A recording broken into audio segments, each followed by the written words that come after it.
ಪಕ್ಷೇತರಾಗಿ ನಿಂತ್ಕೊಂಡ್ರೆ ಯಾರು ನಿಂತಿದ್ದು ಹೇಳಿ? ಅಭಿಪ್ರಾಯ ಸಂಗ್ರಹ ಮಾಡಿ ಪಕ್ಷವನ್ನು ಉಳಿಸೋದಕ್ಕೋಸ್ಕರ ನೀವು ನಿಂತ್ಕೋಬೇಕು ಅಂತ ಎಲ್ಲರೂ ಹೇಳ್ತಿರೋದು.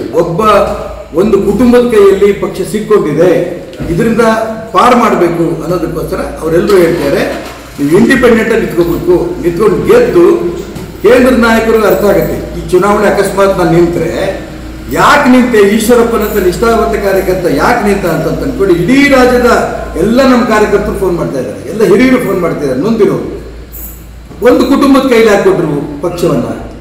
ಅವರೇ ಹಂಗಾರೆ ನಾಯಕರ, ಅವರೇ ಲಿಂಗಾಯತ ನಾಯಕರ, ಬೇರೆ ಲಿಂಗಾಯತ ನಾಯಕರುಗಳು ಇಲ್ವಾ? ಈ ಅಂಶಗಳೆಲ್ಲರೂ ಕೂಡ ಪ್ರಶ್ನೆಗಳು ಕೇಳ್ತಾರೆ. ಇದಕ್ಕೆಲ್ಲವೂ ಉತ್ತರ ನಾನು ಹೇಳ್ತೀನಲ್ಲ, ನಾಡ್ದು ಸಭೆಯ ನಂತರ ನಿಮಗೆ ತಿಳಿಸ್ತೇನೆ.